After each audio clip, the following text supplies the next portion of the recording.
और व्यवहार किस तरह का होता है उस एज ग्रुप में उनको पता होता है। तो अगर क्लास में कोई बच्चा है एज ग्रुप में, उस एज ग्रुप में, और सारे बच्चे एक जैसे हरकत कर रहे हैं, लेकिन कोई एक बच्चा है जो उस तरीके का जो कार्य होता है उस एज ग्रुप में उस तरह से अगर नहीं कर रहा है, तो उस चीज को शिक्षक समझ सकते हैं। और अगर हम शिक्षक को मनोविज्ञान का ज्ञान नहीं है तो वो कभी नहीं समझ पाएंगे कि उस बच्चे को कुछ प्रॉब्लम है। वो बस क्या करेंगे, सभी बच्चों के साथ उसको लेके चलेंगे, लेकिन उस बच्चे का जो एक अकेला बच्चा है उसका कोई विकास नहीं हो पाएगा। तो इसलिए शिक्षक को मनोविज्ञान का ज्ञान होना बहुत ही जरूरी है, ताकि वो सभी बच्चों को मतलब एक साथ लेकर चल सके और उस भीड़ में एक या दो बच्चे जो होते हैं उस पर नजर रख सके। जैसा हम लोग पहले क्वेश्चन में इसका डिस्कशन कर चुके हैं, तो हर बच्चे की मानसिकता बौद्धिक क्षमता क्या होती है, अलग अलग होती है। और क्या होता है, साथ ही एक एज ग्रुप के जो बच्चे रहते हैं उनमें बहुत सारी विभिन्नताएं होती है। तो अगर शिक्षा मनोविज्ञान अच्छे से टीचर उसका अध्ययन करे तो उनको वो समझने में मदद मिलेगी कि इस बच्चे में क्या परेशानी है, क्या नहीं है, वो किस तरीके से अधिगम कर रहा है, उसका लर्निंग लेवल कितना है। और साथ ही अगर ऐसे जैसे हम देखते हैं कि गवर्नमेंट स्कूल में क्या होता है कि सामान्य बच्चे तो होते हैं, साथ में क्या होते हैं, स्पेशल बच्चे भी होते हैं। तो अगर शिक्षक को शिक्षा मनोविज्ञान का मतलब मनोविज्ञान का अच्छे से जानकारी ही नहीं रहेगा तो उसमें डिस्टिंग्विश नहीं कर पाएंगे, तो उसके आधार पर वो उसका क्या अधिगम भी नहीं करा सकते। तो ये सब सारी चीजें हैं जो शिक्षा मनोविज्ञान हेल्प कराता है प्राथमिक विद्यालय में। साथ ही ऐसा भी है कि हम एक ही कक्षा में एक ही विधि से हर बच्चे को नहीं पढ़ा सकते हैं, सबका क्या रहता है, अलग अलग रहता है। तो हमको उसके बेसिस पे उसको ज्ञान करा देना पड़ता है ताकि उसके हिसाब से वो क्या अधिगम हो सके। बस इतना।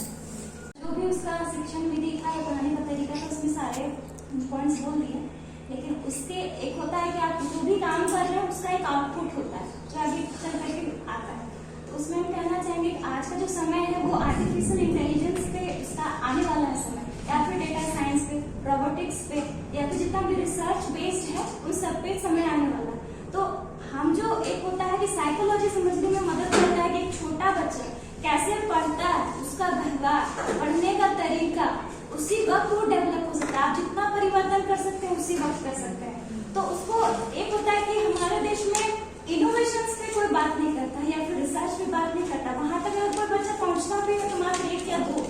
तो ऐसा नहीं है कि बाकियों में वो क्षमता नहीं है या योग्यता नहीं है, लेकिन उस लेवल का उसको शिक्षा नहीं मिलता या उस लेवल का पढ़ने का जो तरीका है वो उसको नहीं मिलता। तो कहीं ना कहीं वो तरीका को हम डाल सकते हैं। 3 से 6 साल में जो बच्चे होते हैं, जैसे होता है ना कि मतलब एक घड़े को बनाया कैसे जाता है, वो कच्ची मिट्टी में ही बनाया जा सकता है, पकने के बाद नहीं बनाया जा सकता।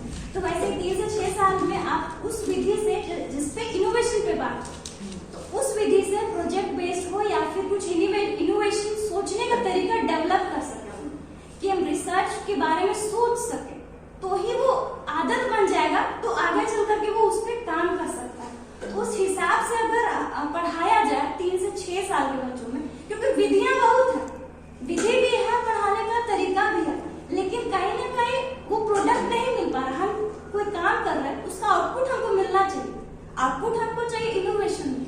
तो इनोवेशन का एक तरीका होना चाहिए 3 से 6 साल का बच्चा को माइंड को ट्रेन करने के लिए। तो माइंड को किस वे में हम बनाया कि उस तरीके से सोच पाए ताकि वो इनोवेशन पे आगे कुछ कर सके। तो इसलिए हम ये कहना चाहिए साइकोलॉजी मदद करता है वो तरीका समझाने के लिए कि वो इनोवेशन के तरीकों को या फिर सोच को बढ़ा सके, हर एक क्रिएटिविटी के बारे में सोच सके, इनोवेटिव चीजों के बारे में सोच सके। क्या है तो 10 में से 9 बोलेंगे ब्लैक बोर्ड, लेकिन अगर कोई बच्चा अगर उठ के ये बोलता है कि ये फ्लैट सरफेस है ऊबड़ खाबड़, तो उसको हम कहीं ना कहीं गलत निगाहों से देखने लगते हैं यदि हमें साइकोलॉजी का ज्ञान नहीं होता। क्योंकि हमें से ही वैसे बच्चे भी होते हैं जिनका सोच आउट ऑफ द बॉक्स होता है, जिसको हम गिफ्टेड चाइल्ड बोलते हैं।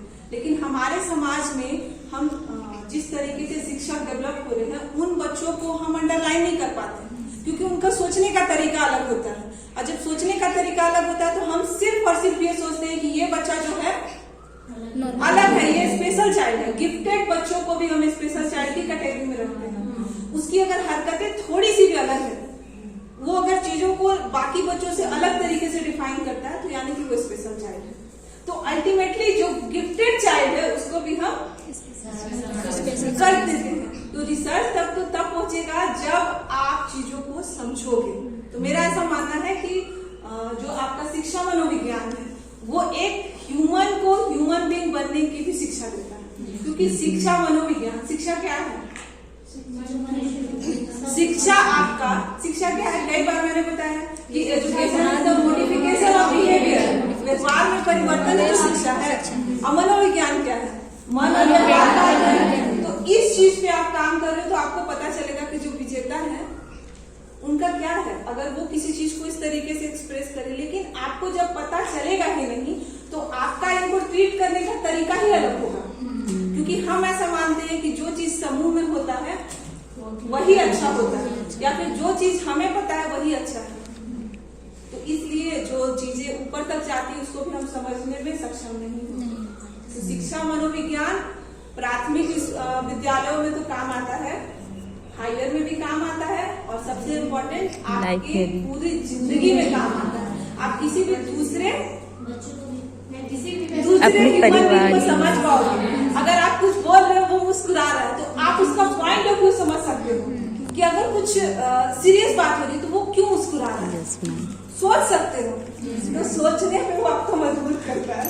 इसलिए शिक्षा मनोविज्ञान जो है वो इन डेप्थ पढ़ना चाहिए, वो नहीं कि आपका एग्जाम है। खत्म कर दिया बचपन को, तो पढ़ाई ने खत्म कर दिया। बच्चा थोड़ा बहुत वो मोबाइल की भेंट चढ़ गया। जवानी में बच्चों जैसी हरकतें